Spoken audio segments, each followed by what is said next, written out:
Assalamualaikum warahmatullahi wabarakatuh. Selamat bertemu kembali pada tutorial uji statistik. Pada kali ini kita akan membahas tentang analisis regresi linear berganda dengan SPSS sekaligus pembahasannya. Untuk itu, sekiranya tutorial ini bermanfaat, silakan klik like, subscribe, dan share. Terima kasih. Oke, sebelum kita menganalisis regresi linear berganda dengan SPSS, terlebih dahulu kita memahami konsepnya dulu. Regresi linear berganda yaitu model regresi atau prediksi yang melibatkan lebih dari satu variabel bebas atau prediktor yang disebut dengan istilah multiple regression.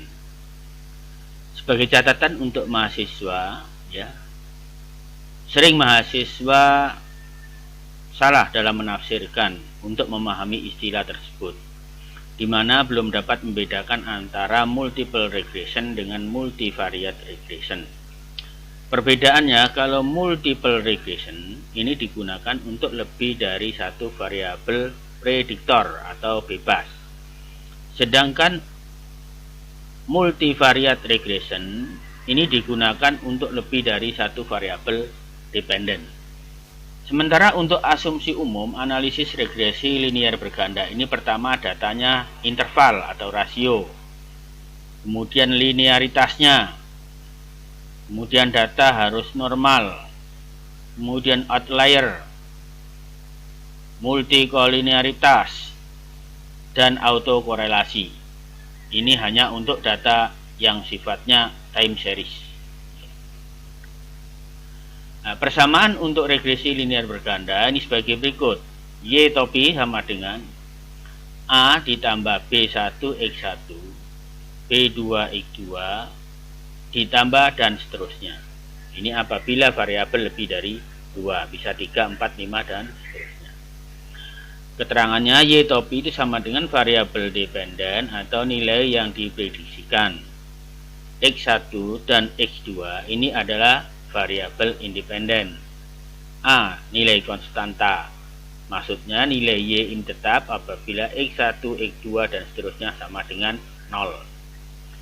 B, yaitu koefisien regresi atau nilai peningkatan ataupun penurunan. Nah, contoh kasus, kita akan mengambil contoh penelitian tentang pengaruh nilai fisika dan biologi terhadap nilai SPMB. Sebagai catatan, variabel dependen atau Y adalah nilai SPMB. Variabel independennya adalah X1 dan X2, yakni fisika dan biologi. Dari contoh penelitian itu, kita buat rumusan masalah.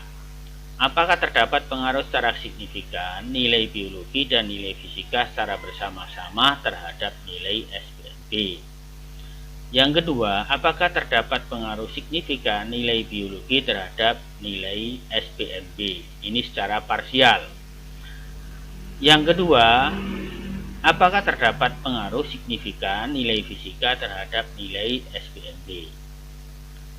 Nah, dari rumusan masalah ini, kita sudah menyiapkan contoh data yang akan kita olah berdasarkan rumusan masalah ini.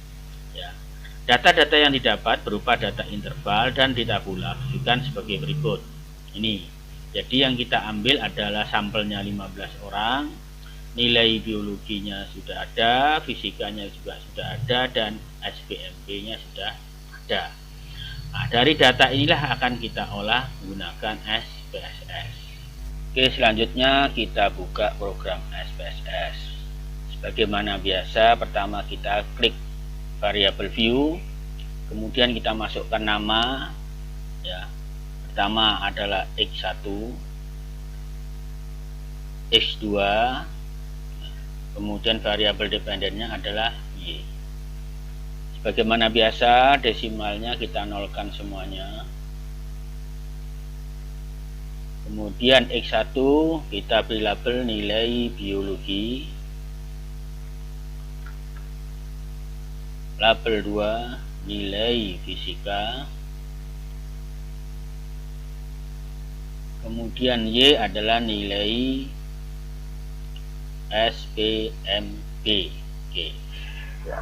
Kalau sudah, kita klik data view, ada X1, X2 dan Y.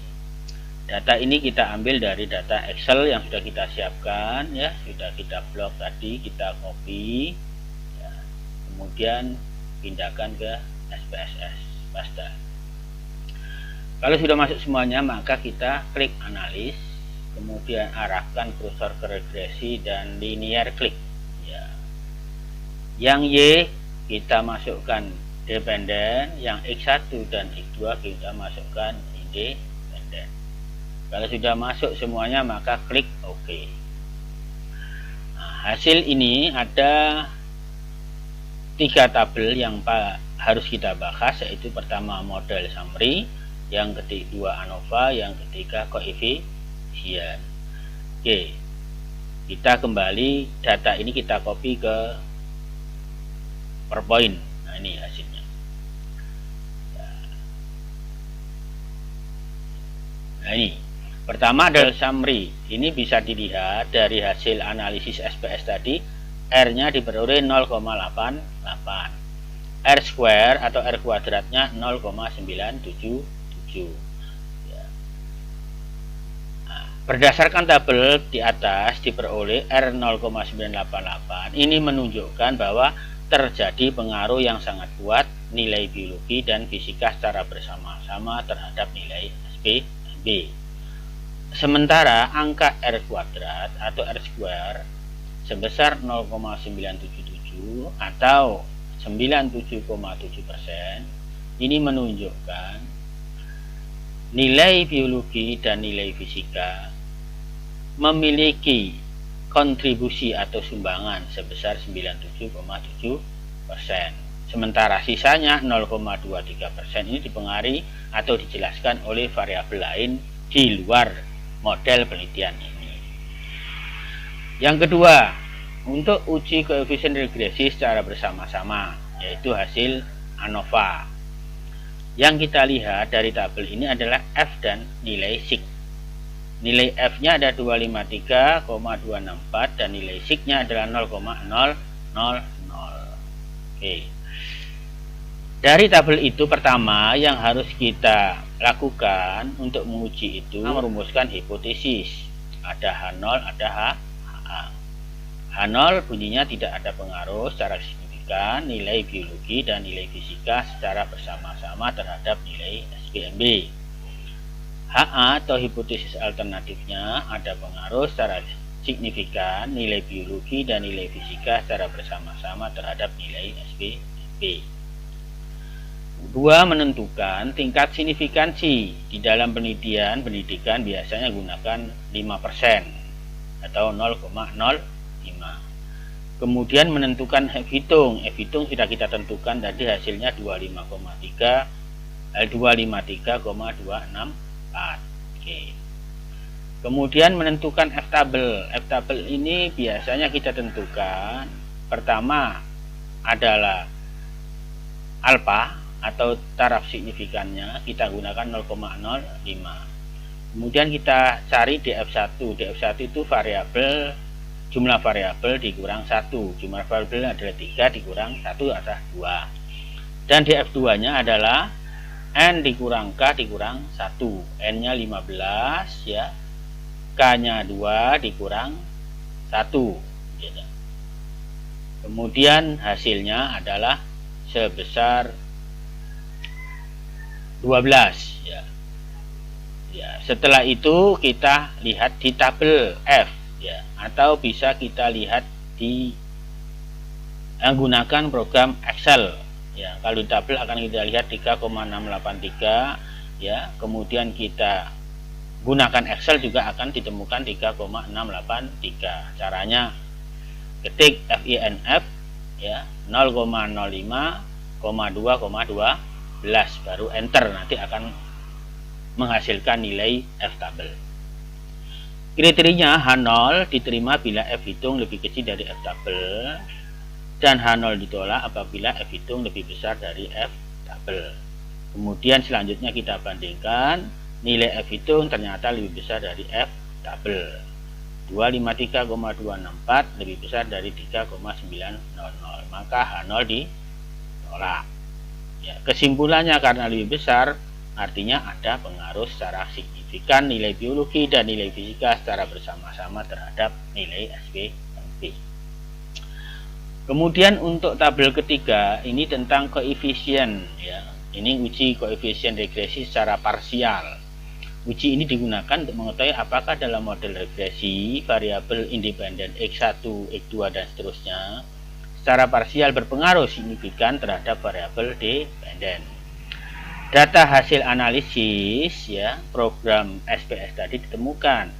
Pertama, kolom atau baris biologi. Ini diperoleh nilai T-nya 0,153. Sementara nilai signifikannya adalah 0,881. Fisikanya 0,147. Apa maknanya? Ya, kita langkah pertama sebagaimana pada menguji hipotesis pertama, yaitu menentukan hipotesis, yaitu H0 secara parsial tidak ada pengaruh signifikan nilai biologi terhadap nilai SPMB. HA-nya secara parsial ada pengaruh signifikan nilai biologi terhadap nilai SPMB. Menentukan taraf signifikannya, kemudian menentukan T hitung sudah kita temukan tadi, F hitungnya adalah 0,153. Kemudian menentukan tabel. Tabelnya sudah kita lihat tadi, ada N-nya 12 diperoleh ya sebesar 2,18. Ini di tabel. Sama caranya bisa menggunakan Excel dengan ketik TINV 0,05,12 lalu enter. Kriteria pengujian H0 diterima jika dihitung lebih kecil dari T tabel, ya. Maksudnya. Kemudian H0 ditolak jika T hitung, ya, besar dari T tabel. Kemudian membandingkan T hitung dengan T tabel. Ternyata dari hasil perhitungan T hitung lebih kecil dari T tabel, maka H0 diterima. Kesimpulannya apa? Secara parsial tidak ada pengaruh signifikan nilai biologi terhadap SPMB. Selanjutnya untuk menentukan secara parsial juga, ya, variabel nilai fisika. Langkah-langkahnya sama, ya, seperti biologi menentukan hipotesis.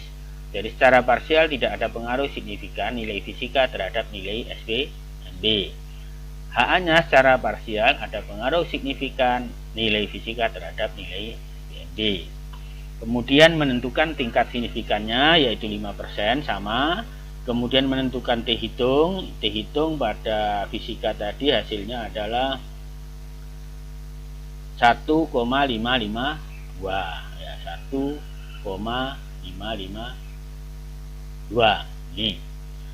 Kemudian tabel distribusi menentukannya sama, yaitu N-nya sama dengan 12, ya. Ternyata diperoleh juga sama, T tabelnya 2,18. Nah, pengujiannya, kriteria pengujiannya H0 diterima, ya, jika, ya, T hitung lebih kecil daripada T tabel.